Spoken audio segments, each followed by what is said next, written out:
padre Silvio es licenciado en Teología Pastoral de la Salud en Roma, Italia, y llegó afortunadamente a nuestro país, a la ciudad de Guadalajara, en el año 2000, en la comunidad de religiosos Camilos de San Camilo, empezando la asociación civil Centro San Camilo. Desde el inicio, el padre Silvio ha dirigido la asociación civil. Su entrega y esfuerzo ha generado iniciativas en mejorar las condiciones de vida de personas en proceso de muerte, falta de proyecto de vida u otra circunstancia que genere el sufrimiento humano. Muchos de los papás que todavía nos han reportado, ¿y cómo encuentro sentido? ¿De dónde me agarro? Entonces, pues el padre es especialista en eso, en ayudarnos a descubrir ese sentido. Ha participado en congresos nacionales e internacionales, ha escrito 8 libros, ha dirigido la revista Vida y Salud por más de 10 años en el Centro San Camilo, y su interés particular es crear redes de apoyo y generar iniciativas que motiven a la ayuda humanitaria en acompañamiento y capacitación al sufrimiento humano. Así es de que un aplauso muy sentido, muy cariñoso para el padre Silvio Marinelli.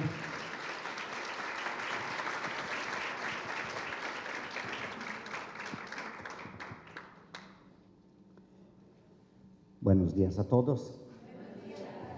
Siempre las presentaciones son muy enfáticas, ¿no? Hacen aparecer de oro también lo que es solo de barro, pero bueno, ni modo. Aceptemos lo que no es ganado. No. Después tendré también, ahora haremos este taller, podremos hacer el taller más o menos, porque un taller con mucha gente es siempre difícil. Pero bueno, intentaremos hacer algo. Desarrollaré el tema en 6 secciones, después pondremos los recesos cuando ustedes no se aguantan. Bueno, díganmelo. Bueno, pienso que si se habla de emociones, uno cuando está cansado, harto, no, puedes también decir, ya, un momento de descanso. También el descanso hace parte de la vida. Muy bien, ahora empezaré con este tema, emociones más comunes en el duelo. Seguiremos con el análisis de una pequeña entrevista. Después pasaremos al tema del manejo de las emociones. Y quisiera después dejar la última parte para un tema que a mí me urge, y pienso que la mayoría de ustedes también tienen esta sensibilidad, ver cómo puede la espiritualidad ayudarnos en el manejo de las emociones. Y terminar también con un tema que tal vez les puede sonar raro en un congreso sobre el duelo, el tema de la felicidad. También esta es una emoción y tal vez es algo que también deberíamos cultivar. Pero bueno, empecemos. ¿De acuerdo? ¿Así? De esta primera parte no les daré una fotocopia porque, bueno, no pienso que es una cosa así de importante de sacar una fotocopia. Muy bien, emociones más comunes. Ya conocemos embotamiento, confusión. Ahora, sí. Hay algunas frases también. Es como si le estuviese pasando a otro, ¿o no? Es como si algo no me correspondiera a mí, fuera algo de otra persona. ¿Cuáles otras frases podemos añadir aquí que se pueden parecer a esta? No lo puedo creer. No, es embotamiento, confusión. No. Esto no puede ser, no puede haber pasado eso. Sí, flotando, este embotamiento, así, la confusión de la mente. ¿Qué pasa? Esto no puede ser verdad. Es solo un sueño, una pesadilla. Es algo que después volverá a la normalidad. Esta es la primera reacción emocional que muchas veces encontramos también normal, obvia, pero muy difícil también de manejar. Y algunas veces se va prolongando en el tiempo. No es solo una emoción del impacto de la noticia frente a la pérdida de un ser querido. Hay otra emoción que está bastante presente, el enojo, la rabia, sí, la ira, la cólera, pero algunas veces aquí en México hablar de ira y cólera son términos demasiado duros, ¿o no? Se habla de enojo, muy bien, que puede desembocar algunas veces en resentimiento, un sentimiento que se vuelve a presentar, que se vuelve a ser presente. Hay algunas preguntas también aquí que nos permiten de ver esta emoción. ¿Por qué has permitido esto, Dios mío? Esos médicos la dejaron morir. ¿Cómo me dejas ahora con todo lo que te necesito? Todos siguen viviendo como si nada hubiera pasado. ¿Alguien quiere añadir otra frase? ¿Por qué a mí? ¿Por qué a mí? ¿Qué más? No es justo, este enojo no es justo. Indignación frente a qué, a lo que sucedió. ¿Qué más? No te duele como a mí.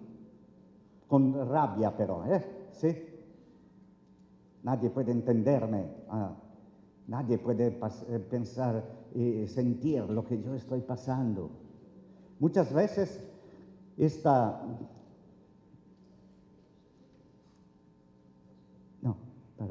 apuntador. Algunas veces este enojo, esta rabia, se manifiesta contra la misma persona que ha fallecido, ¿o no? ¿Por qué me lo hiciste? ¿O no? Traidor o desertor, me dejaste solo en la estacada de la vida.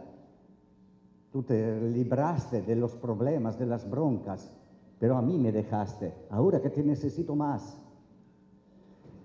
Algunas veces es contra ¿qué? Los profesionales de la salud, ¿o no? No hicieron todo lo que debían hacer. ¿Sí? No comprenden, tienen sus rutinas, no se comprometieron para dar todos los recursos. Y muchas veces es también con Dios. Ahora, este enojo, esta rabia que se puede dirigir hacia la persona que ha fallecido, hacia los mundos de profesionales de la salud, ¿o no? Hacia Dios, y aquí no lo digo, pero es también contra el verdugo, ¿o no? Pensemos, por ejemplo, en los muertos debidos a violencia, ¿o no? Bueno, ahí esta carga de ¿qué? De enojo, de resentimiento, de violencia también, contra quien fue el autor, conocido o desconocido, anónimo de estos hechos. Bueno, todo eso nos va ayudando a comprender. Ahora hemos visto que embotamiento, confusión, enojo, rabia, cólera, dirigida hacia diferentes objetos blancos de nuestro enojo. Tristeza, soledad. Bueno, esta es tal vez la emoción que es más común, la tristeza, que después se puede también trocar en una forma de depresión. Pero la tristeza está siempre presente. No olvidemos que el duelo es por una pérdida, y cuando hay pérdida, evidentemente hay tristeza, que puede ser una tristeza también muy profunda. Siento una pena muy grande, todo me hace llorar. Me siento tan solo ahora. Es como si el mundo se hubiera acabado. Ayúdenme a completar estas frases. Pero antes de hablar, levanten la mano así veo dónde están. Otras frases que manifiestan esta vivencia de soledad, de tristeza profunda. Me quiero morir. ¿Qué voy a hacer ahora? Que esta es la emoción de tristeza, pero al mismo tiempo es también de preocupación, de angustia respecto al futuro.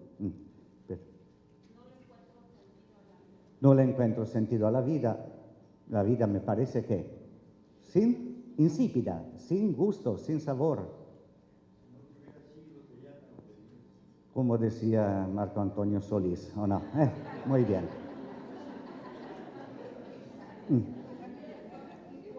Todos los días son iguales y todos grises, ¿o no? O tétricos. Sí. No puedo seguir viviendo. Señor, llévame, ¿o no? También. Sin esperanza, sí. No hay ninguna luz que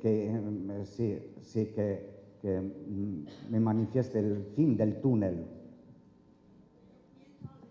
Ayúdame a superar esto, Dios mío, ayúdame. También, porque uno se siente verdaderamente hundido en este estado de depresión y así no puede con el paquete. Regrésamelo. Algunas veces, como ven, la tristeza se conjuga también con un poquito de rabia, ¿o no? Sí, de cólera, porque se atribuye a Dios esta decisión. ¿Qué hice? Algunas veces se conjuga también con la culpa, ¿o no? La misma. Como ven, el estado de ánimo o la emoción de la tristeza es una de las más presentes. Cuando yo encuentro los primeros, los que quieren ayudar en cualquier forma de voluntariado, les explico siempre 3 situaciones y 3 emociones. Las 3 situaciones, ¿cuáles son? Pérdida, amenaza, peligro y frustración. Ahora, la pérdida siempre te dará ¿qué? Tristeza. Tómenlo en cuenta. Ver a una persona triste significa que tuvo una pérdida. Se encuentra con una persona que tuvo una pérdida, estará como triste. Tendrá también otras emociones, pero esta estará presente, que la persona se dé cuenta o no. Segunda situación, amenaza, peligro. No regresa mi ser querido. ¿Empiezo a qué? A tener miedo. Y su primo hermano del miedo, la angustia, su prima hermana. La angustia es cuando todavía este miedo es bastante confuso, no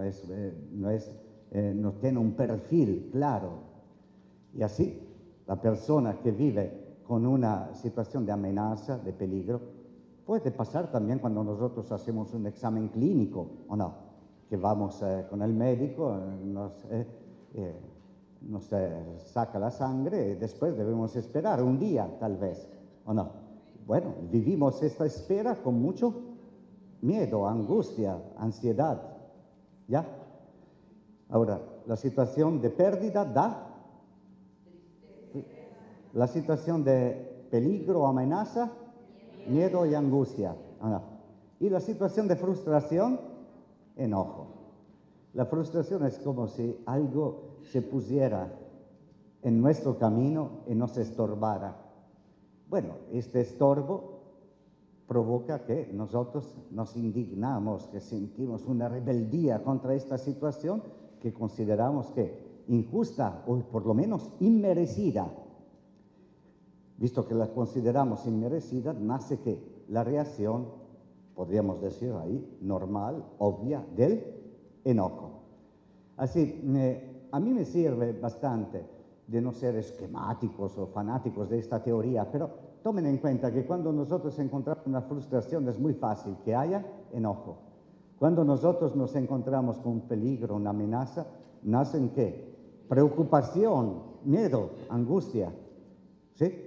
Y cuando nosotros nos topamos con una pérdida, la pérdida siempre dará tristeza. Este esquema para mí funciona casi siempre, sí. Claro que no dará solo tristeza, tal vez la pérdida también da otras cosas, ¿o no? Pero tengamos este esquema bastante presente porque funciona en la doble dirección. Situaciones, yo ya imagino qué emociones tiene una persona. O si veo que la persona me manifiesta estas emociones, es porque tuvo esta situación existencial, ¿sí? Es decir, que se cruzan. Habría otra que también ahí a mí, por lo menos a mí, me funciona bastante como el diagnóstico. Cuando una persona hizo algo malo, digamos un pecado, por lo general desarrolla ¿qué? Culpa, ¿o no? Y cuando uno se siente en culpa es porque hizo o piensa haber hecho algo malo, algo negativo. Y así sería la cuarta asociación entre situaciones y emociones. Cuando un enfermo está ya casi terminal y no cree en Dios, hasta alegría siente de que se vaya. Puede ser que sienta alegría, pero en realidad la pérdida ya da ¿qué? Tristeza. Que después uno logre elaborar, bueno, sería también el desafío del acompañamiento. ¿O no? El desafío del acompañamiento es para ayudar a las personas a ¿qué? A no hundirse, a no quedarse prisioneros de estas emociones, de estos sentimientos, de estos estados de ánimo, que se pueden convertir en verdaderos tiranos de nuestra vida. Si nosotros no los manejamos, serán las mismas emociones que nos manejan a nosotros. Esto es. Así nos maneja ¿qué? El miedo, y no hago nada. Me maneja la tristeza y me voy hundiendo siempre más en esta espiral hacia lo bajo, lo profundo. O la culpa, que se convierte en culpa crónica, es decir, de la cual nada puede liberarme. El desafío es acompañar a las personas para que estas emociones sean vividas de una manera sana, de una manera constructiva, que puedan dar, como todas las emociones, vida a nuestra existencia. ¿Cómo sería nuestra vida si no tuviéramos emociones? Bueno, sería muy sosa, ¿no? Sería verdaderamente sin sabor, sin gusto, sin color. Sí, sería siempre una fotografía en blanco y negro, ¿o no? Sin la belleza también, ¿ya? Pero bueno, vamos adelante. Una otra emoción está bastante presente en la situación de duelo es el miedo. Una frase solo puse ahí: estoy asustado, estoy asustada, ¿qué va a ser de mí? ¿Cómo podré ahora con el paquete? ¿Cómo podré criar a mis hijos? ¿Cómo podré manejar un negocio? ¿Otras preguntas que les salen respecto al miedo? Tengo miedo que lo que pasó, no sé, a mi hijo o a mi cónyuge le pueda pasar también a otro familiar.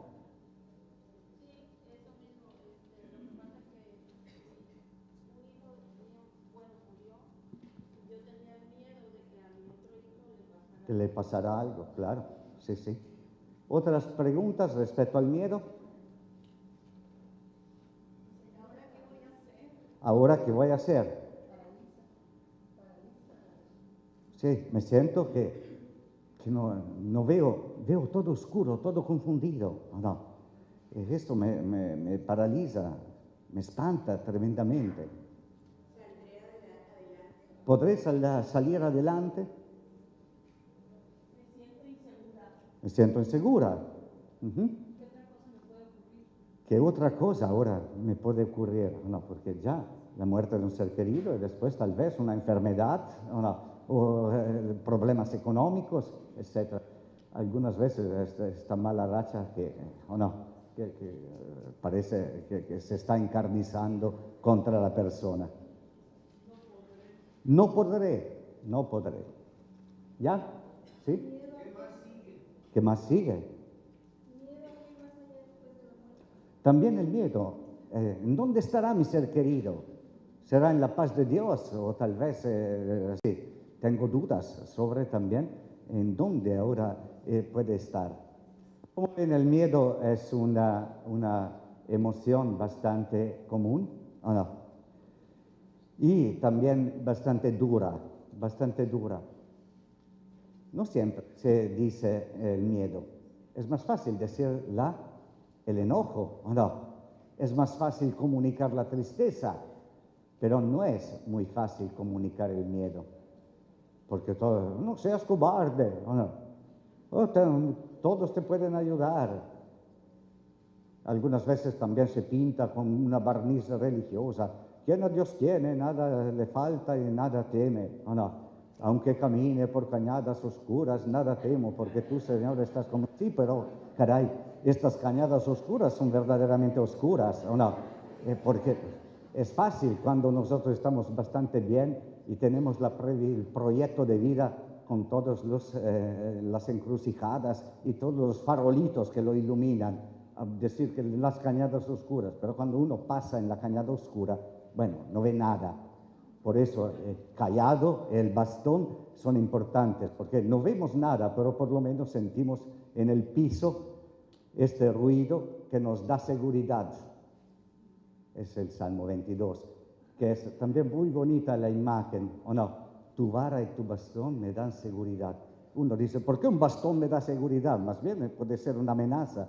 No, pero no es en este sentido. Es que yo no veo al pastor, pero siento que marca el paso del camino. Pero se necesita bastante fe para pensar que este ruido es el ruido del pastor bueno, ¿o no? No es así de inmediata la consecuencia. Pero bueno. Por ejemplo, yo tenía miedo a que me criticaran, me mostraran mis emociones. También miedo a la crítica, claro. Y después hay también las expectativas sobre cómo debe comportarse la persona que ha perdido un ser querido. Y si uno no entra en estos estándares de conducta, inmediatamente siente que el dedo inquisitorio es condenatorio. ¿O no? Y esto da miedo. Yo no quiero que me condenen. ¿O no? Ya tengo un montón de broncas. Faltaría solo que ahora hablaran mal de mí. ¿O no? Es decir, esta situación del miedo. ¿Ya? ¿Seguimos? Angustia. Les decía antes que es la prima hermana del miedo. El miedo es porque tengo algo claro que me amenaza. El león que se presenta, ¿o no? Me da miedo, ¿o no? Sí. Pero si yo tengo miedo porque estamos en lo oscuro, ¿o no? Es algo, una amenaza como sin definición, una amenaza vaga, pero me siento amenazado. De ahí surge la angustia. Según los estudios psicoanalíticos, la angustia es la emoción princesa del ser humano. Todos, desde cuando somos sacados del vientre materno, en donde nos estábamos, así dicen ellos, seguros y tranquilos, y será verdad, empezamos inmediatamente a llorar porque nos encontramos en un mundo hostil, extraño y hostil.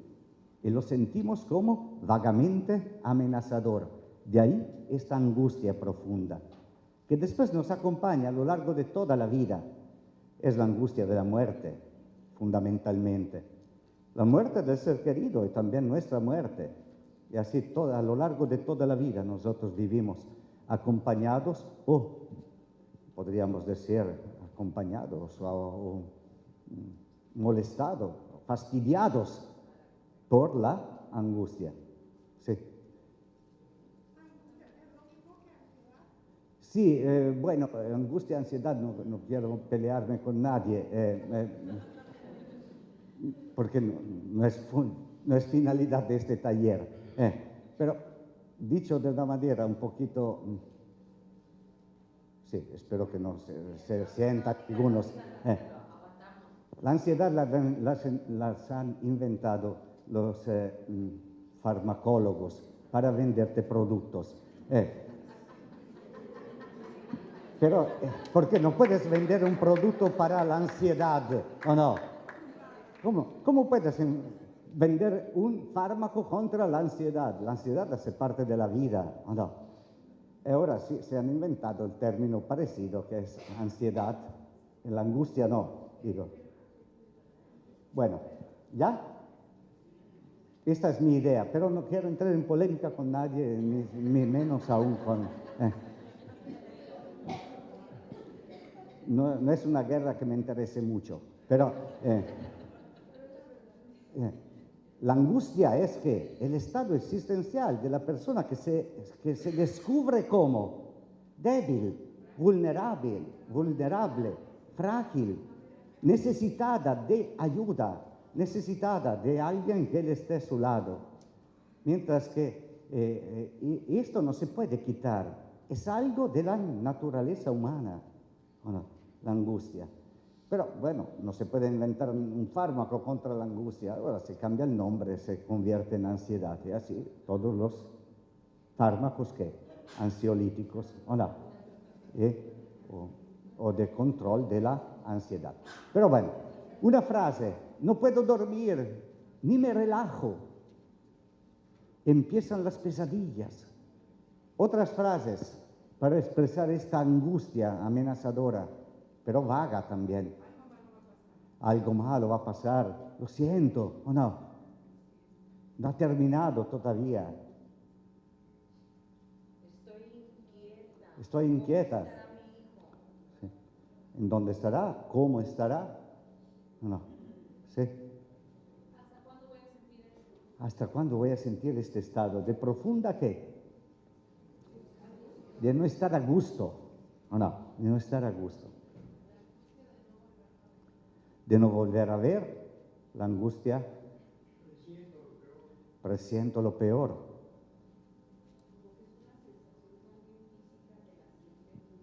Sí, siente el famoso estómago cerrado, ¿o no? O la garganta con un nudo, ¿o no? O siempre que uno no logra destensarse. Siempre está con qué? Como una cuerda tensa, ¿o no? Y siempre con esta sensación de... Y después, el momento más difícil para la angustia, ¿cuál es?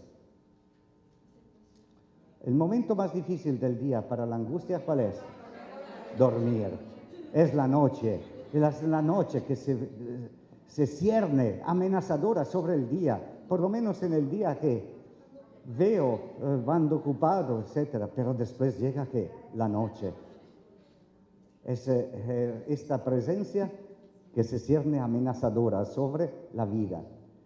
Tomen en cuenta que la noche también nos recuerda la muerte, ¿o no? Porque ante todo estamos ¿qué? Horizontales, ¿o no? Y además que sin conciencia, ¿o no? Bueno, se acerca bastante. Tomen en cuenta que según la mitología griega, Hipnos y Tánatos son hermanos. ¿No lo sabían? Este parentesco. Es siempre difícil en la mitología encontrar todos los parentescos, pero Hipnos, que es hipnótico, el sueño, y Tánatos, la muerte, son hermanos. Sí, Tánatos e Hipnos. Bueno, el momento más difícil para la angustia es la noche. Ah, sí. Si uno ha logrado dormir bastante satisfactoriamente, claro que el despertar a la realidad es una realidad tremenda, y uno dice, oh, otro día, no podía quedarme dormido o hibernado hasta la eternidad. Amanecer muertos para algunos sería el sueño, ¿sí? Es una contradicción, un oxímoron, ¿o no? Amanecer, despertarse muertos, pero muchas veces sería el sueño de muchas personas. Culpa, y muchas veces la culpa llega al autorreproche. Sí. Si al menos hubiera sido más cariñoso, llamando antes al médico, si hubiera tenido más paciencia, si le hubiera hecho más a menudo que lo quiero. Sí. Si hubiera. Pero yo digo que también no podemos liberarnos de esta culpa, ¿o no? Claro, cuando las cosas salen mal, empieza uno ¿a qué? A dirigirse a autorreproches. Hay otras frases que ustedes pueden añadir.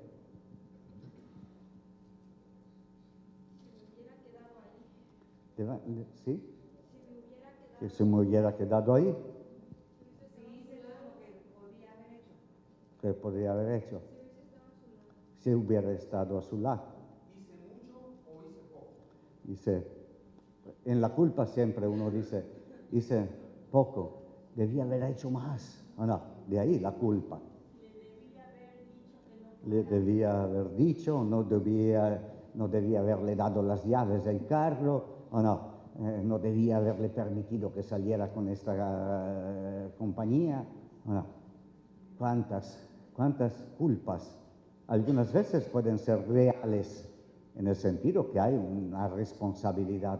Otras veces se trata de una culpa irracional, es decir, que no tiene una causa racional, pero la persona la vive como culpa, a pesar de que no hay una relación de causa y efecto, o hay una conexión no muy intensa entre causa y efecto. ¿Sí? Pero uno se atribuye la culpa, la atribución de responsabilidad y de culpa sigue después sendas muy personales. Si uno está acostumbrado, tal vez por la educación, a atribuirse siempre la culpa de todo lo que pasa a uno mismo, bueno, es fácil que frente también a un accidente, a una situación así, uno se atribuye culpas que ni siquiera no tendría ninguna razón. Pero la culpa tiene sus caminos que son muy personales, muy, según la idiosincrasia de cada quien. ¿Decía, señora?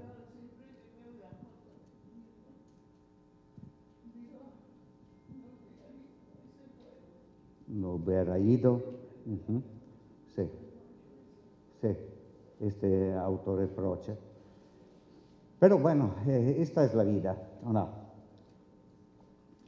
Otra emoción que podemos encontrar es la emoción de la vergüenza.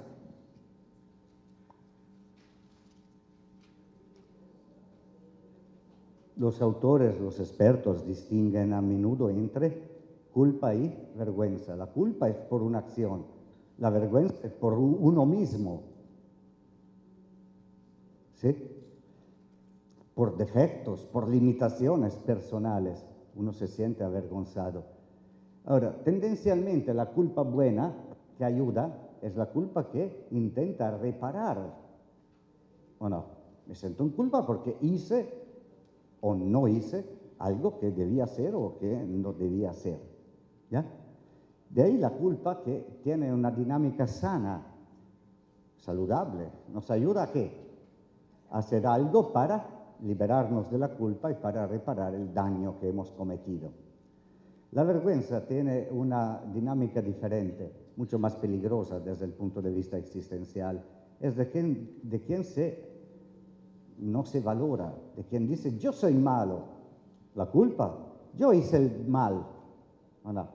La vergüenza, yo soy malo. La mamá que dice, soy una mala mamá. ¿Cuántas veces me lo dicen también en la confesión? Y qué tristeza que yo siento cuando me dicen así, soy una mala hija.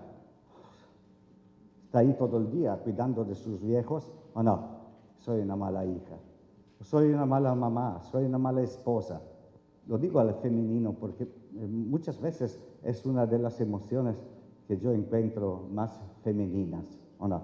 De la vergüenza, que socava las bases de la autoestima, del estar a gusto también con uno mismo.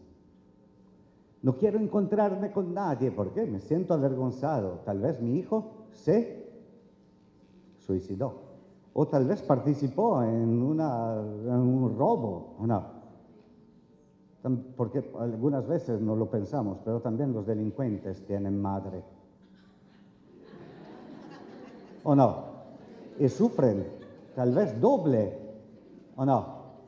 Porque uno puede decir, mi hijo era un buen hijo, ¿o no? Me duele muchísimo que haya muerto, pero tengo un recuerdo, un recuerdo muy bonito. Pero pensemos, a una mamá, un papá, en donde su hijo murió del bando de ¿qué? De los malos. Es decir, pienso que es un sufrimiento doble o triple. No solo ha perdido el hijo, lo ha perdido también en una causa equivocada, ¿o no? Haciendo el mal. Pienso que estos son... me encontré una vez porque es muy difícil también dar con estas personas, porque es la emoción de la vergüenza que lleva al aislamiento. Ves que la persona se exponga. No, mataron a mi hijo, uno puede decirlo, ¿o no? Sí, también a mi hijo lo mataron, pero estaba haciendo una rapiña al banco. Uno no lo dice con mucho orgullo, pero el sufrimiento se va sumando, no solo la pérdida, es también la vergüenza, la culpa. ¿Qué habré hecho yo de malo para tener un hijo que hacía eso? Bueno.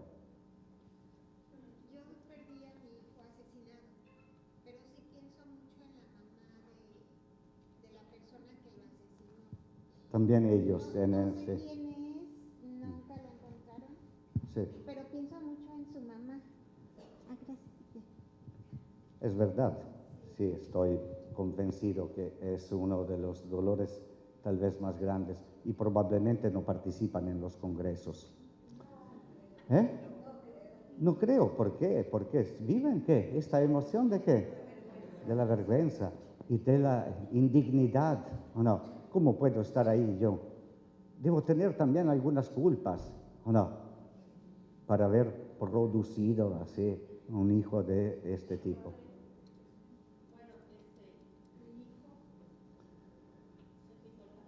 Ujú. Ujú. Fue duro para mí y cuando me preguntaban Ujú. qué pasó, yo no quería saber nada. No porque me diera pena, Ujú. sino porque no quisiera que hablaran de eso. Ujú. Sí, ahora estoy luchando Para. para poder expresarlo, Ujú. pero yo sé que cuando alguien se quita la vida o algo no está, Sí, hay un problema más profundo que puede justificar o motivar este gesto. Sí, sí. Sí participamos en los congresos. Mi hijo estuvo mucho tiempo en pandillas, drogas, Sí. todo esto. Mm. Él era el que andaba robando. Sí, No lo mataron por gracia de Dios, le dispararon.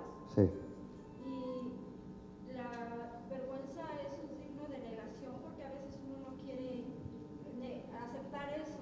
Pero yo aprendí que si lo aceptaba era como lo iba a poder ayudar. ujú, Ya no está haciendo eso, pero él aprendió, él estuvo a punto, porque le dispararon los policías, lo corretearon y fue algo, estuvo en la cárcel y pues como uno que está aprendiendo cosas de Dios y como hay es como vergüenza porque lo señalan a uno, ¿cómo? ¿Tu hijo?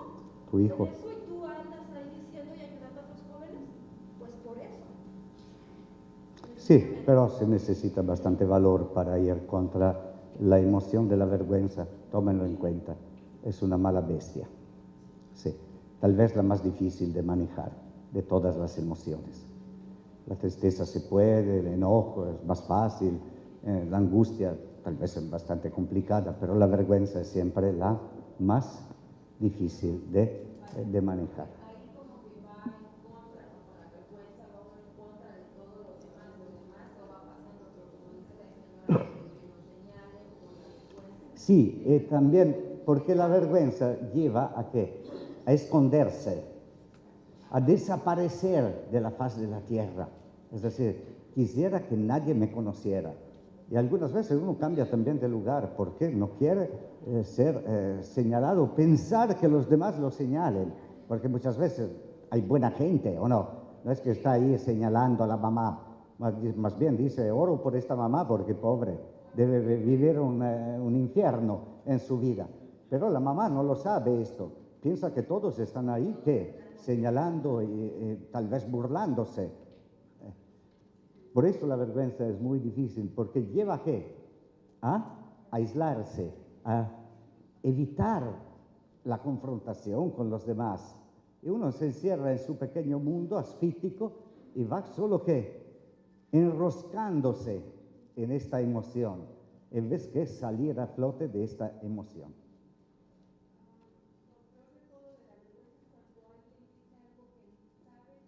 También hay mucha imprudencia, se dicen, sí, sí, que muchas veces, bueno, la mayoría de las veces hablamos de cosas que no sabemos, ¿no? Lleva también a la mentira. Uno presenta un cuadro más airoso, ¿o no? Más sí, positivo, más rosa, ¿o no? Sí, porque esto pasa siempre con la vergüenza. En vez que decir, no, mi papá era borracho, nos pegaba todos los días. No, era una buena persona, sí, algunas veces perdía el control, todos los días, pero bueno, era una buena persona. Es decir, es lo que pasa en algunos funerales. Uno se pregunta si está en el funeral equivocado, porque dicen cosas que... sí.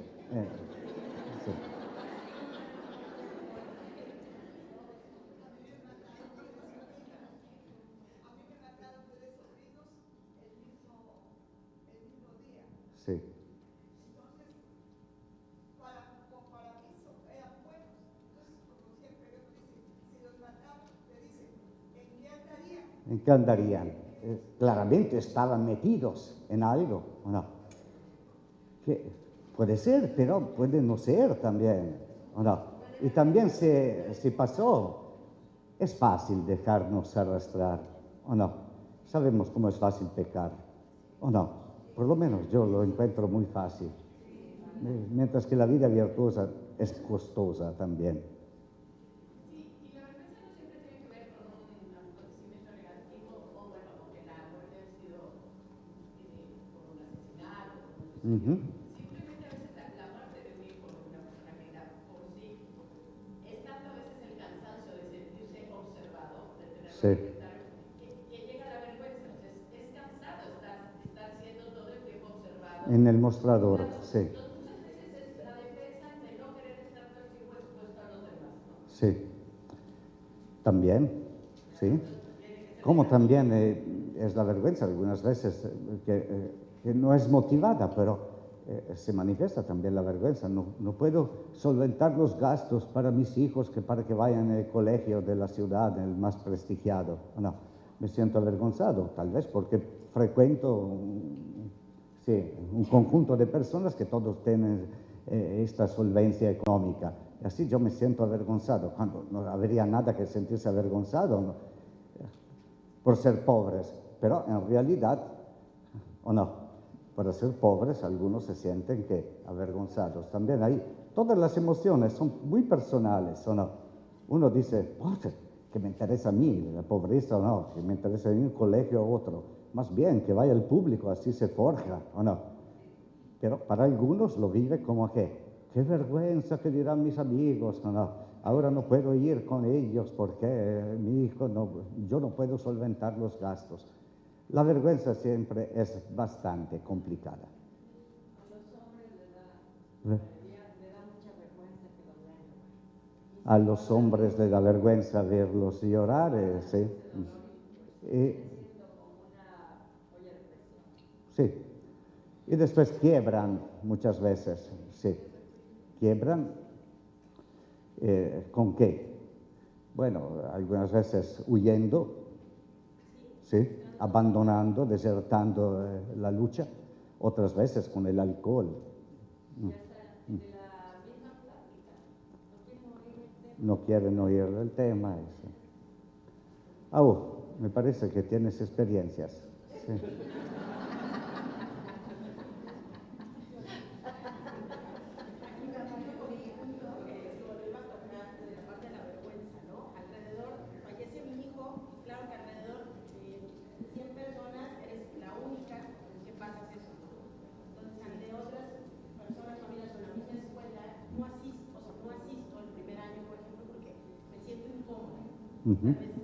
Sí.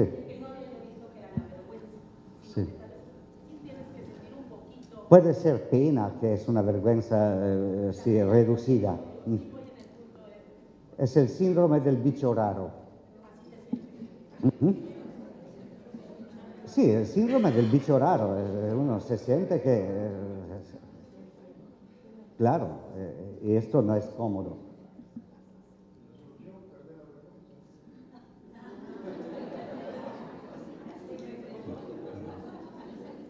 Después lo regaño. ¿Por qué? Porque si fuera así de fácil, no tendríamos ningún problema con el duelo.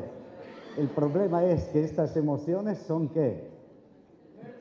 Fuertes, duras, resistentes ¿a qué? A todos los procesos cognitivos. No debes sentirte en vergüenza.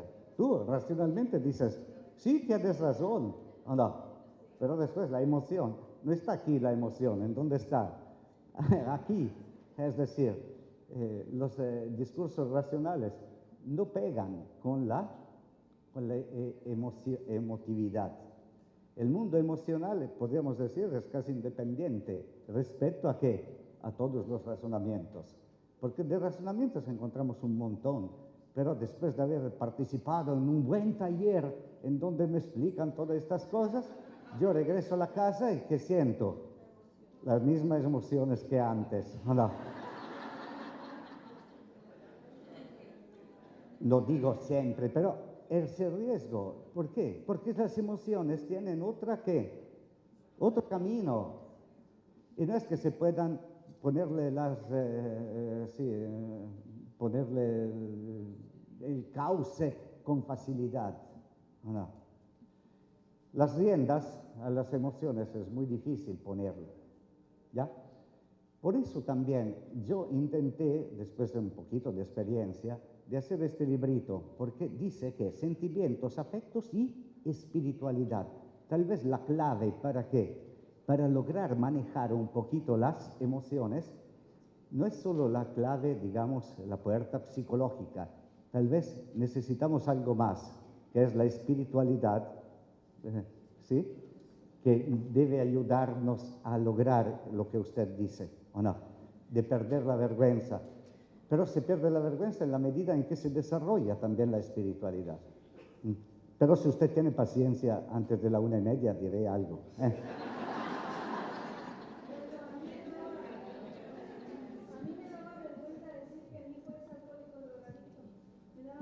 Oh, claro. Pero ahora ya lo acepté. Gracias a Dios está en recuperación en un grupo de Sí. terapia. Y ahora ya no me da vergüenza, lo digo para que otras personas pues se acerquen si tienen algún problema así. Pero te ha costado. Y pienso que no lo hiciste de la noche a la mañana. Necesitaste meses o años para integrar esto, elaborar también las heridas a tu ego, no, de la mamá que debe haber criado a un hijo como que no hace estas cosas, que tú no les enseñaste, en dónde fallé, etc. Pienso, porque no te conozco, pero que has trabajado duro para llegar a ¿qué? A esta aceptación y también hacerte cargo, tal vez de tus límites, o de tus limitaciones o defectos, y aceptar el hijo y empujarlo también. Que... Tomé la experiencia espiritual de doble A. Ahí fue donde ayudaron a mí, y me han ayudado a mí Sí. para poder aceptar y no sentir esa vergüenza. A mí me dio mucha vergüenza cuando decía mi hermana que me dejara como beneficiaria. Porque recibí muchísimas críticas que mis padres, gracias a Dios, viven. Sí. Entonces, ¿cómo es posible que a la hermana con los papás? Sí. Entonces, sí me dio mucha vergüenza de sentir culpable. Sí. Claro, tengo claro que por algo ella lo hizo, ¿no? Y después, bueno, también lo hizo al azar, pero era su... Son las famosas pulgas del duelo. No. Ya el duelo tiene su ¿qué? Dinámica pesada y además se le añaden también las pulgas, que algunas veces son muy fastidiosas. Sí, es así. Ya vivir el duelo, también el duelo más normal, es pesado, ¿o no? Después se le añaden ¿qué? ¿Problemas de qué? De conflictos en las familias, problemas de herencia, problemas de tal vez de separaciones conyugales, de problemas afectivos, sexuales, etc. Todo eso va complicando. Son como pulgas que se añaden ya a este perro medio achacoso, ¿o no? Que somos nosotros.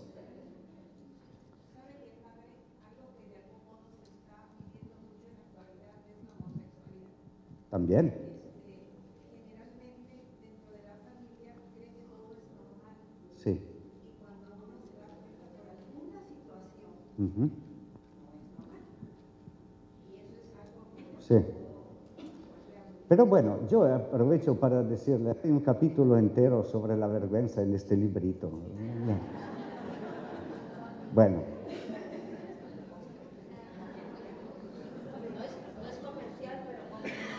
No es comercial, pero aprovechemos. Ya, alivio. Es otra de las emociones. Y hablar del duelo con alivio, pues sí, digámoslo. Algunas veces la muerte es un alivio. ¿Sí? ¿Eh? Tal vez me da pena decirlo, pero dentro de mí siento que por fin ha terminado, ¿o no? Y esto no pasa solo en el caso de enfermedades crónicas, crónico-degenerativas, ¿o no? Pensemos en el Alzheimer. Los primeros años por lo menos me sonreía, me decía gracias o se enojaba conmigo, pero los últimos 5 años nada, ni una palabra, ni una sonrisa. Claro que término la muerte puede ser ¿qué? Un alivio. Pero esto puede ser también respecto al hijo, ¿eh? Una semana que debo ir a la procuraduría, la semana siguiente a la cárcel, la semana siguiente no regresa. Por fin se murió, me dijo una señora, porque mi vida era que, por lo menos ahora sé en dónde está, ¿o no? Es decir, el alivio, gracias a Dios que todo ha terminado, ¿o no? ¿Ya? Esta situación y esta emoción también de alivio. Paradójicamente, si la muerte no es la cosa peor, ¿o no? Hay cosas peores que la muerte. ¿Eh? Hay cosas peores, indudablemente. Inmediatamente cuando digo eso pienso, no sé, en una familia, una familia precisa, con apellidos, en donde, sí, la vida es un infierno. Indudablemente. Ambivalencia y cambio de humor. También eso es muy común, ¿o no?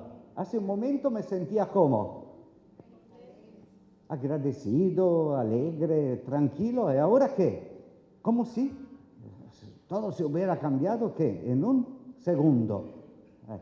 Depresión. Antes estáis tranquilo, después enojadísimo. Esta ambivalencia, el pasar de qué? De un extremo a otro, de emociones encontradas, en donde se hace esta mezcla que es bastante tóxica, podríamos decir. Y uno se pregunta, ¿me estoy volviendo loco? ¿O no? ¿Qué me pasa? No me comprendo. Yo que era una persona bastante equilibrada, ahora que tengo sube y baja muy acentuados, ¿o no? Del pico de Orizaba al Golfo. No. Antes más o menos me tenía ahí en nivel de Jalapa, ¿o no? Ahora sube y baja.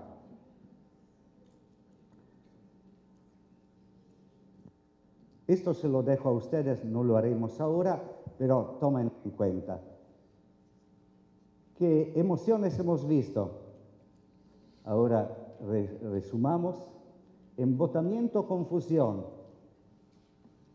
Enojo, rabia, resentimiento, tristeza, soledad, miedo, angustia o ansiedad, llámenlo como quieren, culpa, autorreproche, vergüenza, alivio, ambivalencia, cambios de humor. Podríamos también encontrar otras emociones, pienso que sí. Pero me parece que con esto hemos dado una fotografía bastante general y bastante completa sobre las emociones que se pueden vivir en el duelo. Es que uno no vive solo una emoción, vive 3, 4, o 5, 6, o todas, ¿o no? Y las vive tal vez de manera cruzada y también con mucha ambivalencia. Sí. Es decir, es lo complejo también. Pero bueno, por lo menos ahora tenemos un panorama, ¿o no?, de las emociones que se pueden vivir en el duelo. ¿Sí decía? En el cambio de humor o ambivalencia, yo les quería comentar porque a mí me pasa que mi hija murió a los 4 meses de edad y cuando yo estaba embarazada éramos varias amigas embarazadas. Sí. Entonces, cuando murió mi hija, ya pasó el tiempo y empezaron los bautizos de sus hijos, ¿no? Sí. Los bautizos del primer año y todo. Y cuando me invitaban, yo decía, ¿cómo se atreven a invitarme si saben que es algo que me duele, ¿no? Sí. Y que me pega mucho mi emoción. Y cuando no me invitaban, yo decía, sienten lástima, ¿no? Por eso no me invitan. Has expresado muy bien esta ambivalencia, sí. Lo mismo el 10 de mayo, o sea, los que me felicitan, me duele, pero los que no me felicitan también. Me parece que has expresado bien lo que significa ambivalencia. Muchos. Gracias, sí. Sí, no, me gustó porque has expresado con pocas palabras muy claras lo que significa esta ambivalencia y que la tenemos. Por un lado una persona me atrae, por otro lado me da miedo, ¿o no? La amo, que le daría una caricia, pero le daría también una bofetada. Pienso que con los hijos ustedes lo sienten a menudo, esta ambivalencia, ¿o no?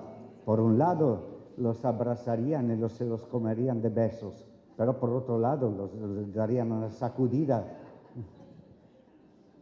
Esta es la ambivalencia, que no es una cosa rara, es una cosa más bien que sentimos todos, y la sentimos muy a menudo, no es una cosa así que nos deba impresionar o escandalizar. ¿Ya? ¿Aguantan todavía un poquito antes de ir al primer receso? ¿Sí? Sí, sigamos. Muy bien. Yo me tomo un poquito de agua.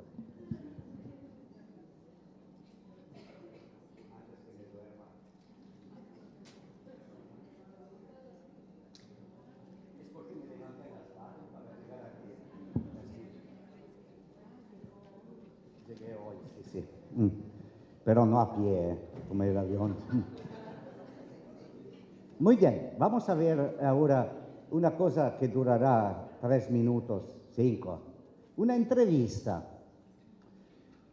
No la hice yo.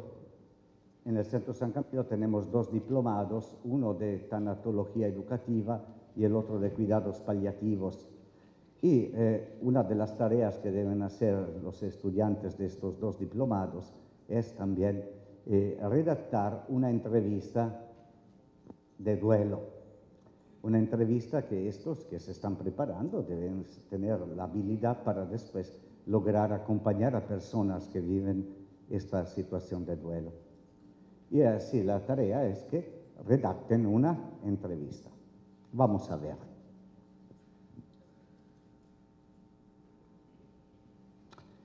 Es una segunda entrevista de Gabriela, que es la ayudante, la estudiante, ¿sí?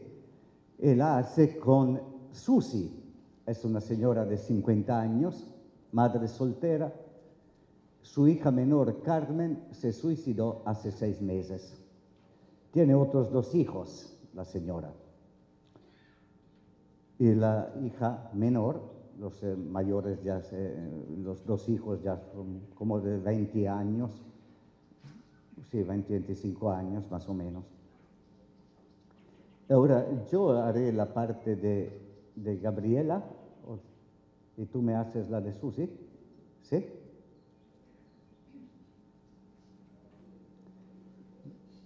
¿Nos prestas el micrófono? Gracias. ponemos aquí.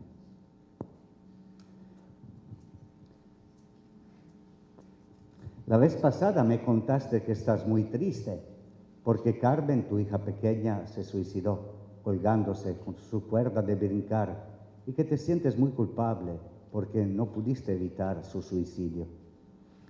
Sí, estoy muy triste porque Carmen se fue.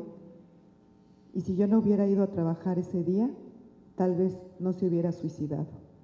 Y me duele mucho que no supe ver lo que me decía, de que quería estar con su abuelo como una señal de que ya no quería vivir. Mi papá, su abuelo, murió hace 2 años y él era su figura paterna. Y le dolió mucho y yo le dije que yo también quería estar con mi papá, pero no entendí que era su manera de decirme que se quería morir. Me dices que sientes mucho dolor porque no fuiste capaz de darte cuenta de que no era un dicho, que quería estar con su abuelo, sino que se quería morir. Sientes mucha culpa porque no tuvo el apoyo necesario para no suicidarse. Sí, yo creo que pude haber hecho algo. Ella había tenido problemas de anorexia y bulimia y depresión, pero yo creí que estaba mejor, porque ya estaba comiendo, ya salía más aunque no estaba yendo a la escuela ni trabajando, aunque no se tomaba la medicina como se la indicaron y no iba a terapia.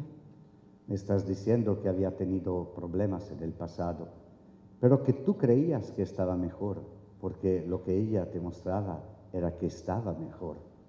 También me dices que ella tomaba decisiones de cómo manejaba su enfermedad. Sí, yo la veía mejor. Ya comía bien, estaba subiendo de peso y sí, era muy determinada en lo que quería. No podía obligarla a tomar sus medicinas y no podía llevarla a terapia a la fuerza. Se pone a llorar, la dejo que desahogue un poco.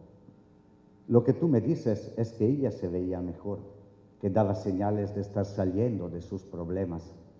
Aunque me pidió su cuerda de saltar 2 días antes. Yo creí que era para hacer ejercicio y eso me dio gusto. Y ese día no se quiso levantar cuando la desperté. Y pensé en no ir a trabajar, pero me quería ganar un bono y por eso me fui. Tú viste que ella estaba mejor. Tú no sabías realmente para qué quería la cuerda, porque no te lo dijo. No te quedaste en casa porque estabas buscando un bono.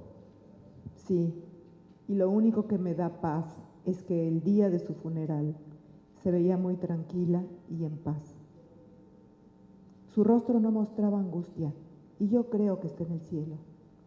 En el funeral llegó un sacerdote y me dijo que lo único que yo debía es estar segura de que Dios era misericordioso y que mi hija estaba con él.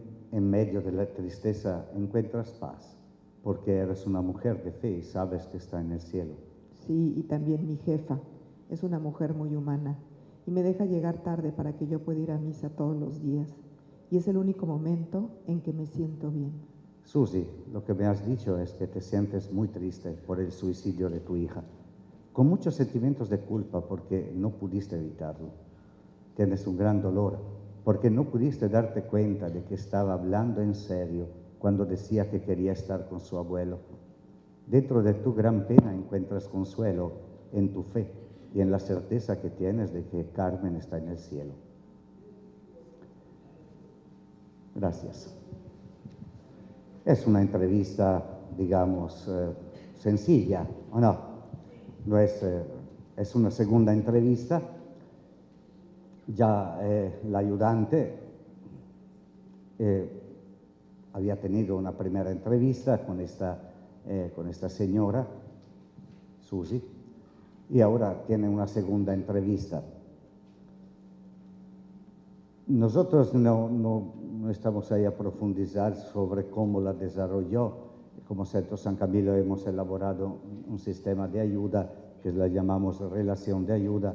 Algunos de ustedes han participado en el taller que dimos en la Ciudad de México sobre esta metodología de la relación de ayuda. Pero bueno, no queremos entrar en esta metodología, etc.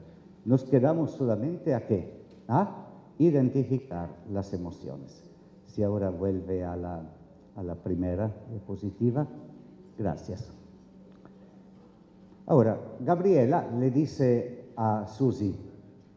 La vez pasada me contaste que estás muy triste ahora. ¿La tristeza es o qué? La emoción. Muy triste, porque también las emociones tienen un abanico de intensidad, ¿o no? Sería como decir los voltios, ¿o no? Puede ser 110, 220, 2000 voltios, ¿o no? Así las emociones también tienen su grado de intensidad, tienen un abanico de lo menor a lo mayor, ¿ya? Ahora, muy triste, porque Carmen, tu hija más pequeña, se suicidó. También ahí es un ayudante que a mí me gusta porque no le da muchos rodeos, llama las cosas con su nombre, ¿o no? Porque algunas veces somos demasiado eufemísticos, sí. Se fue, que se fue de viaje, ¿o no? Sí. Se perdió, desapareció, no está con nosotros, que se la llevaron los marcianos. Es decir, de hablar, muerte es muerte, suicidio es suicidio, sin dar muchos rodeos. Pienso que la persona será también agradecida si nosotros hablamos sin tomar esta actitud rosa, o suavizante. No hay nada que suavizar, las cosas son así. Colgándose con su cuerda de brincar y que te sientes muy culpable también, ¿o no? Muy culpable. Sí. ¿Por qué se siente culpable, Susi?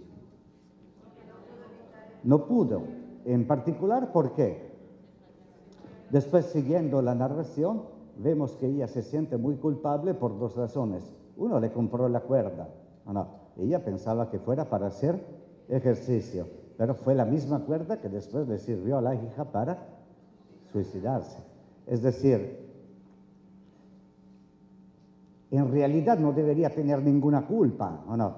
Si no quiere suicidarse, si no tiene la cuerda, irá a comprárselo, se aventará del ruedo. Es decir, no, pero ella le da una importancia bastante grande. ¿A qué? Al hecho que ella le procuró la cuerda, es decir, el instrumento después para el suicidio.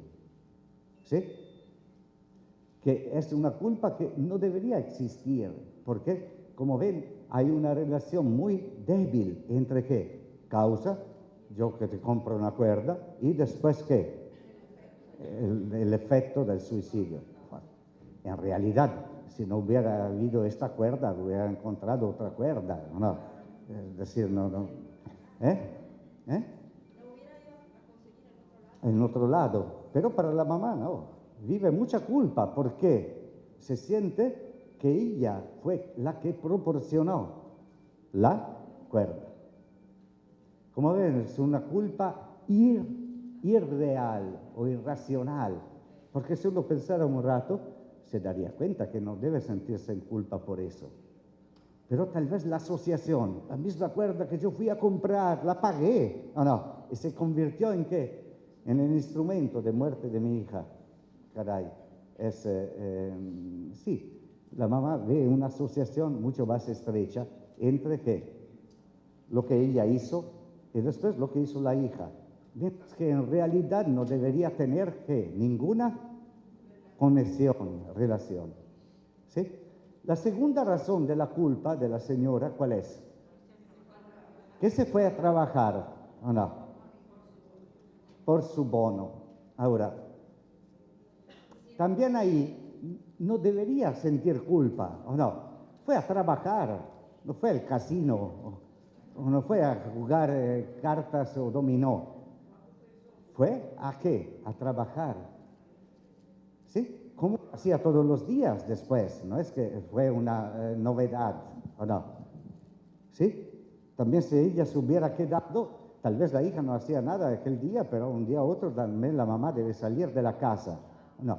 Pero ella le ve una asociación directa y además le pone la pincelada, que para mí es la pincelada peor, el bono, ¿no? Es decir, me dejé atraer por la codicia, ¿o no? la codicia que me llevó a ir al trabajo. No. Y en este momento la hija se suicidó. Pero también hay, en realidad, ella le ve una conexión que es irracional. Es irracional. No. Porque ella hubiera ido al trabajo también si no hubiera ido el bono. ¿Sí? Era mamá soltera, etcétera, debía trabajar. Es decir, no es una cosa, pero ella, como ven, es una interpretación.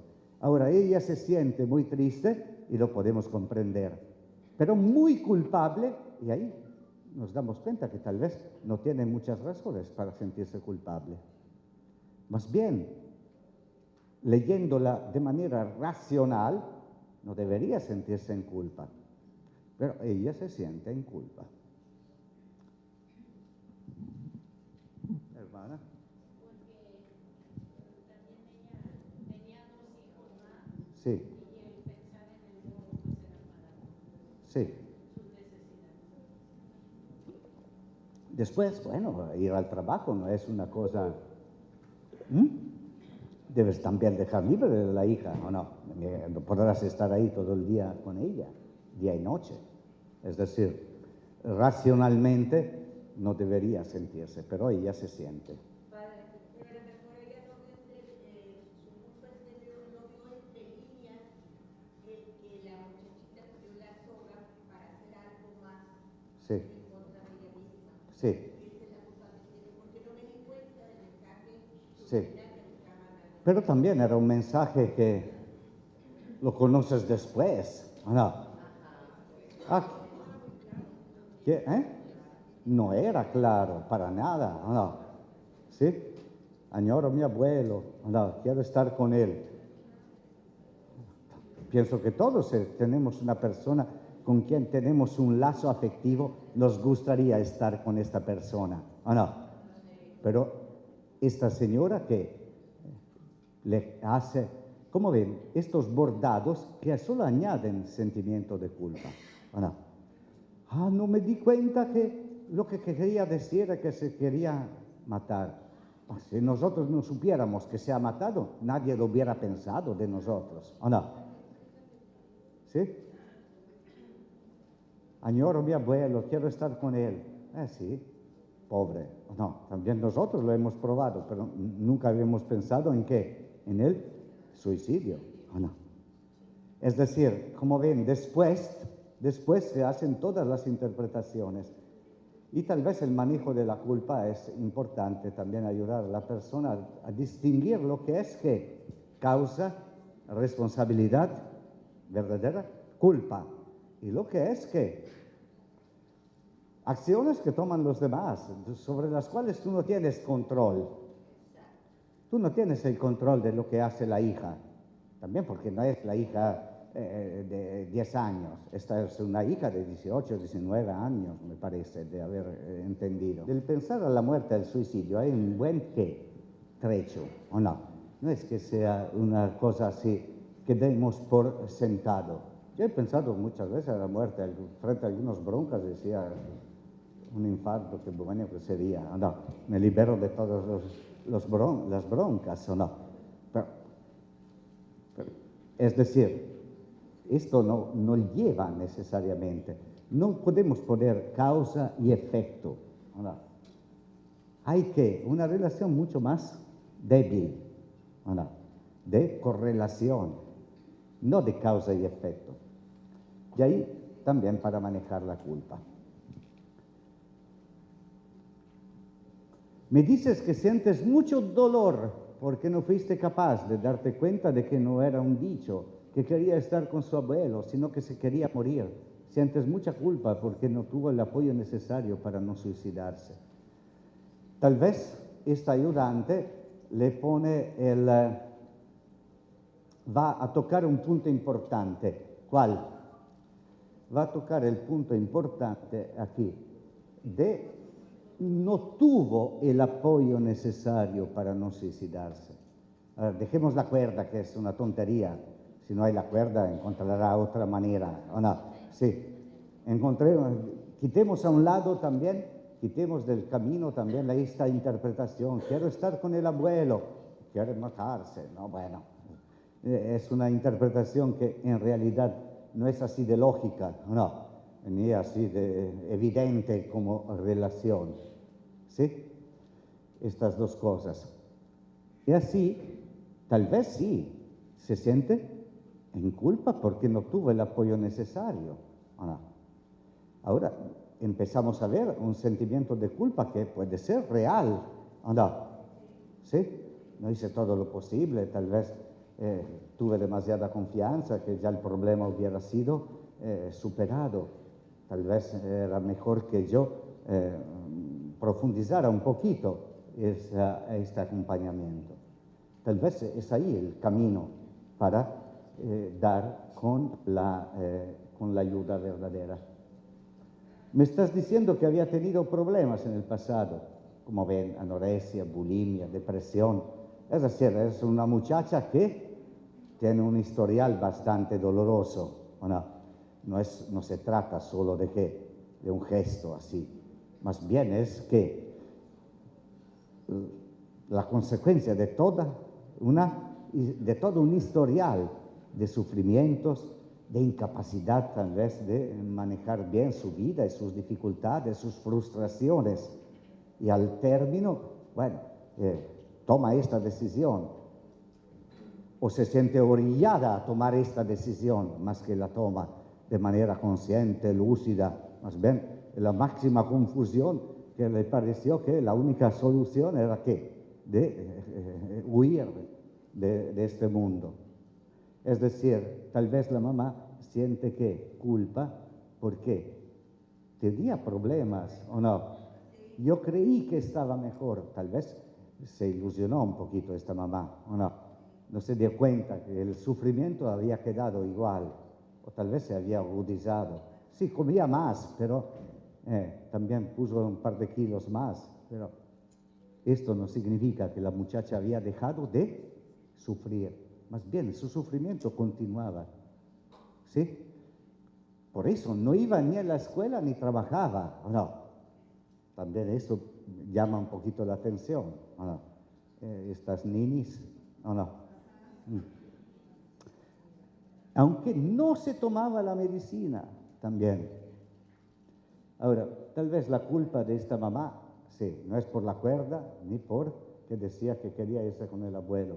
Tal vez la culpa de la mamá, culpa real, es porque no se dio cuenta de este real sufrimiento. No logró poner juntos todos estos episodios, ¿o no? Sí, no iba a la escuela ni trabajaba, no se tomaba la medicina. Es decir, todo eso tal vez. ¿Sí? ¿Va bien? Me estás diciendo que había tenido problemas en el pasado, pero tú creías que estaba mejor porque ella te lo mostraba que estaba mejor. También me dices que ella tomaba decisiones de cómo manejaba su enfermedad. Es verdad, no siempre los papás y las mamás pueden obligar a los hijos a hacer lo que es bueno. ¿Por qué? Porque hay un límite también en nuestra capacidad de intervención y también de control de la situación. Sí, yo la veía mejor, ya comía bien, estaba subiendo de peso, sí, era muy determinada en lo que quería. No podía obligarla a tomar sus medicinas y no podía llevar la terapia a las fuerzas. Se pone a llorar, ¿o no? En realidad esta mamá se daba cuenta que algo no funcionaba bien, ¿o no? Sí, pero no vio la solución. Tal vez le faltó un acompañamiento, ¿o no? Tal vez pidió también ayuda, pero no la encontró, ¿o no? Sí, quién sabe. Nos damos cuenta también de cómo, sí, en la falta de una red de apoyo, las cosas se vuelven mucho más complejas. Ya.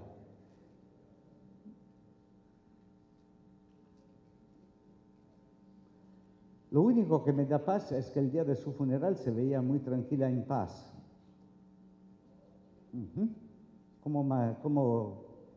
¿Qué piensan de esta frase? alivio.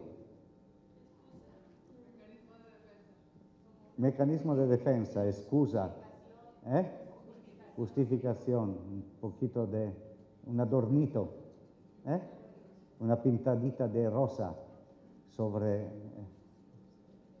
esta situación tétrica, negra. También yo lo noté un poquito de una huida, también de qué, de la situación, ¿o no? Y tal vez también de su culpa real, no logró hacer algo. Debemos aceptar también nuestra culpa, ¿o no? Ahora muchos psicólogos, espero de no ofender a nadie psicólogo aquí, te proponen la culpa como algo que siempre se debe ¿qué? Quitar, ¿o no? Oh, se puede eliminar la culpa. En realidad la culpa no se puede quitar, ¿o no? Se puede elaborar, ¿sí? Pero no eliminar. Tengan miedo de estos psicólogos que les proponen que, no debes sentirte en culpa. Todo pasa y no debes ser. Distingan entre culpa real y culpa irracional. Esto va bien. Pero esto no significa que la culpa después se pueda borrarla. ¿Sí? El pasado es el pasado. No. Si yo hice algo malo o no hice algo que debía y podía hacer, claro que sentiré la culpa. ¿Ya? Tal vez ahí se ve la importancia de ¿qué? De este brinco al piso de arriba de la espiritualidad y no de quedarnos solo en el piso de la psicología, de lo que es emocional y cognitivo, ¿sí? De dar el paso más allá. En el funeral llegó un sacerdote y me dijo que lo único que yo debía estar segura es que Dios era misericordioso. Bueno, ¿estamos de acuerdo? ¿Hasta aquí? ¿Sí? Y que mi hija estaba con él. No, sí. Este sacerdote tiene la bola de cristal.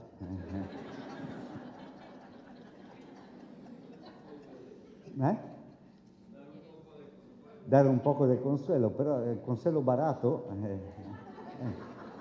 no es que consuele mucho, no, porque uno dice, ¿cómo puede decir esta cosa? No, tal vez hubiera sido mejor si se hubiera quedado aquí con el punto, ¿o no? Que yo debía estar segura que Dios es misericordioso. Dejémosle a Él que maneje estos asuntos, ¿o no? Sin lanzarse en esta añadidura, ¿o no? En este bordado que será elegante, pero en realidad es demasiado endeble, es frágil como propuesta. Será atractivo, pero es frágil, ¿o no? Pero bueno, así es. En medio de la tristeza encuentras paz porque eres una mujer de fe y sabes que está en el cielo. Es el mismo discurso. Si nosotros pusiéramos el punto aquí, ¿cómo sería la frase? En medio de la tristeza encuentras paz porque eres una mujer de fe. Punto. ¿O no? ¿Sí? Tal vez esto es una añadidura que, sí, es demasiado frágil. Es demasiado fundamentado en qué, en un deseo para que uno pueda decir, sí, estoy cierto que. ¿Ya? También ser prudentes en nuestras intervenciones. Sí, también mi jefa es una mujer muy humana y me deja llegar tarde para que yo pueda ir a misa todos los días. Es el único momento en que me siento bien. Bueno, va bien, ¿o no? Susi, es el resumen final. Me has dicho que te sientes muy triste por el suicidio de tu hija. Es verdad, ¿verdad? Con muchos sentimientos de culpa, porque no pudiste evitarlo, ¿o no? ¿Y va bien? Tienes un gran dolor porque no pudiste darte cuenta de que estaba hablando en serio cuando decía que quería estar con su abuelo. Yo lo habría evitado esto de estar con su abuelo. No pudiste darte cuenta de su sufrimiento interno, tal vez, ¿o no? Que era más que la frasecita, quiero estar con mi abuelo. Dentro de tu gran pena encuentras consuelo en tu fe, ¿o no? Y en la certeza de que Dios es misericordioso, tal vez podría ser una conclusión. Es una buena entrevista. Yo la encontré bastante buena, sí. Como maestro, así que corrijo estas entrevistas, la encontré bastante buena, con algunos detalles que podían hacerla una entrevista más de ayuda, en el sentido que la persona empiece a confrontarse con sus emociones. ¿Comentarios sobre este punto?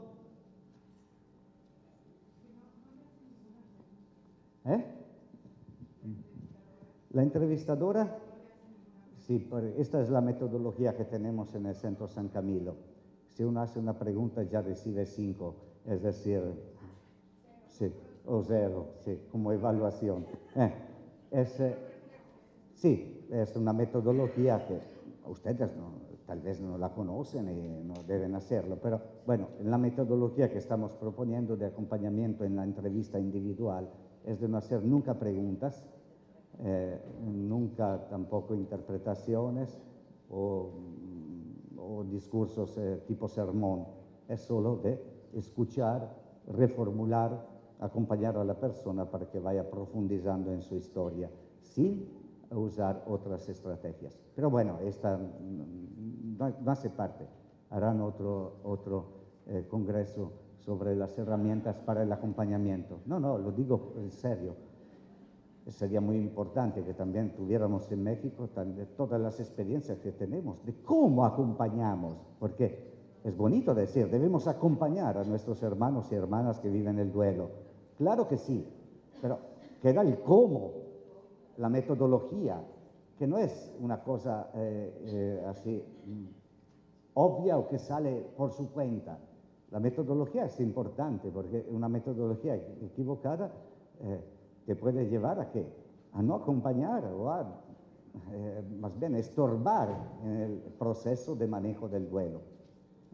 Mientras que una buena metodología puede facilitar este manejo del duelo. Así va muy bien conocer el duelo, pero algunas veces sería bueno, esto es también mi deseo, que reflexionáramos el cómo hacerlo, no solo decir que es bueno hacerlo, de cómo hacerlo de manera práctica.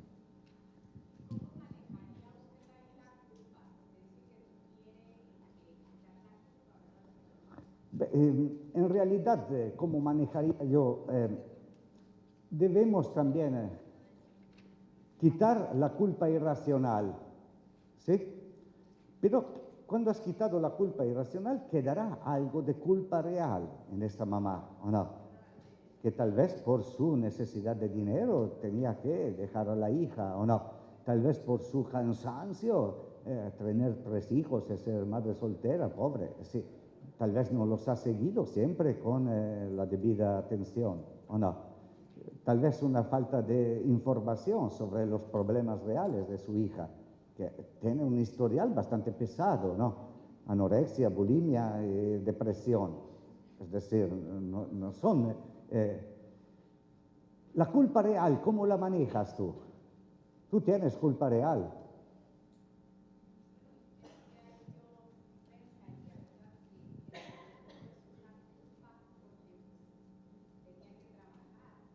La culpa real, ¿cómo se maneja? Bueno, cada quien tendrá sus estrategias, pero la primera cosa es que pedir disculpa, ¿o no? Reparar el daño, si es posible, o si no, por lo menos, desde el punto de vista espiritual, decir, como hace el salmista, sin muchos rodeos, por mi culpa, ¿o no? Sí, yo solo pequé, yo. Es decir, el reconocimiento que en efecto tengo la culpa, ¿o no? Es decir, porque si no continuamos patinando alrededor del problema, mientras que la aceptación entera de la culpa, de la responsabilidad, te dice, sí, es verdad, fallé. No. Pido disculpa a mi hija, pido disculpa a Dios también, ¿o no? Quiero que ser perdonado, aprendo algo. Pero bueno, me voy cargando con esta culpa que no me destruye. ¿Por qué? La reconozco y la acepto, es verdad. Yo lo hice o yo no lo hice. Es decir, este discurso, pero muchas veces no lo aceptamos. Creemos que se encuentra la forma para qué, para disolver la culpa, como si evaporara, ¿o no? en realidad hay culpas que son reales y no se evaporan, ¿o no? Y debes llevártela contigo, sabiendo que Dios te ha perdonado y tal vez la persona también tú le pediste perdón, etc. ¿O no? Tal vez debemos cambiar un poquito la metodología. En vez de esta idea que todo se puede resolver, no. Hay muchas cosas que no se resuelven, pero las integro en mi vida. Es la integración de lo negativo, no la eliminación de lo negativo. Lo negativo no se puede eliminar, sea una enfermedad física o no, una mala relación, no es que se puede todo arreglarlo, pero yo sí puedo continuar viviendo, enriquecido también a través de estas experiencias de fracasos, que puede ser un fracaso económico, laboral, afectivo, de una relación rota, puede ser también un fracaso espiritual, el pecado, que es fracaso espiritual. Y uno debe tener también estos hombros que dicen, sí, yo pequé, y atrás no se vuelve, cargo con esta culpa también. No me destruye esta culpa, tal vez me ayuda a ser más fino con los demás, más atento, más precavido, menos ingenuo, más humano también con los demás, claro. Sí, con los dos hijos y también con todo. Es decir, la culpa, yo invitaría a manejarla así, no intentando quitarla, sino intentando integrarla y aceptar que efectivamente yo fallé. A ustedes no les pasa nunca de pecar. ¿Qué es? Yo fallé. ¿Sí? Lo reconozco y atrás no se vuelve. No hay borrón y cuenta nueva en la vida. Ser siempre tú que te llevas adelante, tú qué, tu cuenta vieja, ¿o no? Sí. Pero esta cuenta vieja puede ser un estorbo en tu camino, como puede ser también que una experiencia de enriquecimiento, ¿o no? También el pecado tiene su pedagogía, como dice San Pablo. También Pedro, después de haber negado 3 veces al Señor, pudo hacer lo que hizo, ¿o no? Tal vez sin esta triple negación no hubiera sido ni siquiera elegido, ¿o no? Habría elegido a alguien más humilde, si no uno. Bueno, sí, es la culpa que debemos también aceptarla, integrarla en nuestra experiencia de vida y no pensar con un pensamiento mágico que se pueda desaparecerla, como por magia, ¿o no? Disimularla y decir, no pasó nada, no te preocupes. Estos ayudantes que te dicen, no tienen ninguna culpa. Piensa pink, piensa rosa, no. Bueno, piensa rosa, tómate tu culpa, tienes culpa. Bueno, no te dejes aplastar por esta culpa, tampoco Dios quiere que tú te quedes ahí estancada. Pero lo que hiciste no fue bueno, ya. Y tu vida continúa. Tal vez esto te ayuda a qué. Muy bien. Yo siempre digo, me resbalé cuando... Te resbalaste y después te levantaste. Achacada tal vez, pero bueno. Sí, estoy de acuerdo. Se debía sentir culpable porque si no lo hacía en ese momento, ella buscaría la manera de hacerlo. Ya no pensaba. Al mismo tiempo, después uno puede decir, tal vez, podía ser algo diferente. Bueno, es verdad. ¿Qué puedo decirte? Yo no soy un mago que te dice, no tienes culpa. Yo te digo que, con mucha claridad, sientes culpa, examinémoslo. Efectivamente tienes culpa, ¿o no? Y ahora, ¿qué quieres hacer con tu culpa? ¿Dejar que te aplaste, que te pisotee? ¿O quieres usar también esta culpa para crecer, para darte cuenta? También es un camino de transformar. De transformar.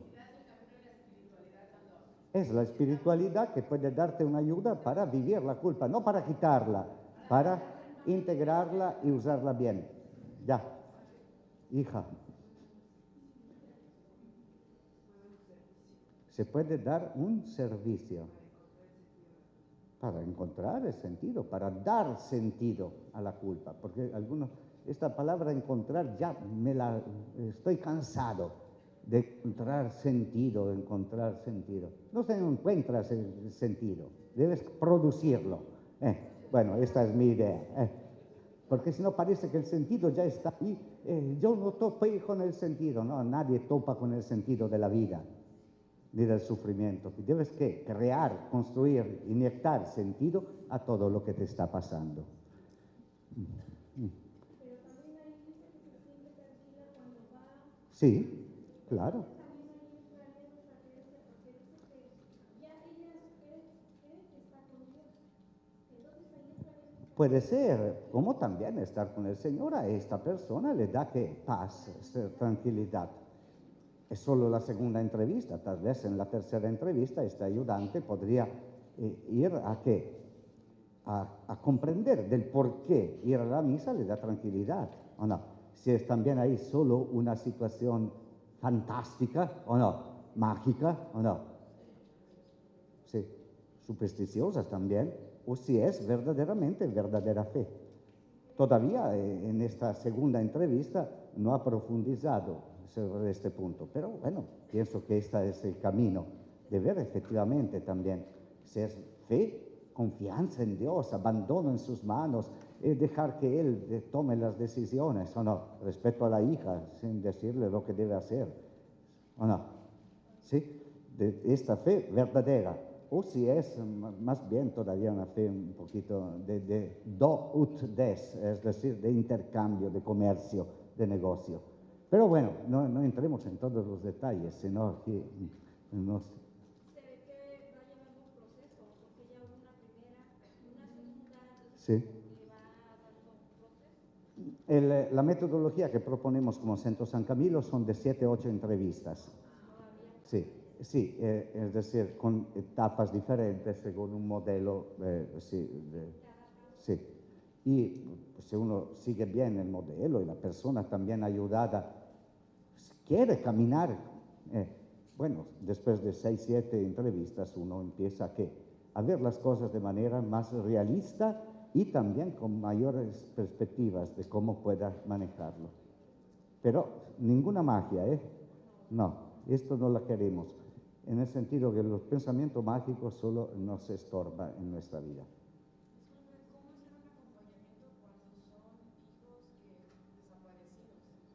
Esto es otro tema, pero bueno, yo lo comprendo, pero es el duelo ambiguo, ¿no? Es decir, es esta ambigüedad de la situación que es mucho más difícil. ¿Por qué? Porque la herida no puede cicatrizar porque han desaparecido. Es decir, uno no puede llorar al muerto, ¿o no? ¿Por qué? Porque dentro de sí tal vez no está muerto, ¿o no? Es decir, todo el proceso es entorpecido por esta situación objetiva. De ahí se podrán manejar algunas emociones, claro que sí, ¿o no?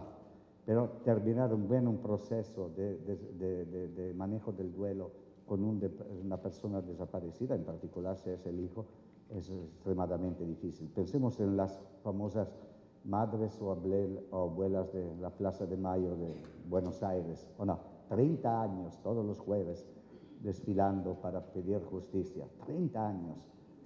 Pero es un duelo así, indudablemente, que es más difícil. ¿Sí?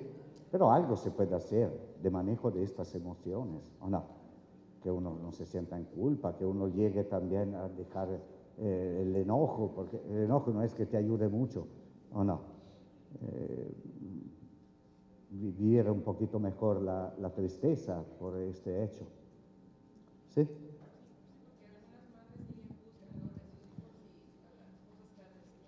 Sí. Sí, sí. Yo no tengo hijos, pero si lo tuviera, fuera así, pienso que también yo no me resignaría. No. Es decir, pienso que es muy humano y también muy comprensible que uno se vuelva en un luchador. Pero bueno, tiene cosas. La esperanza.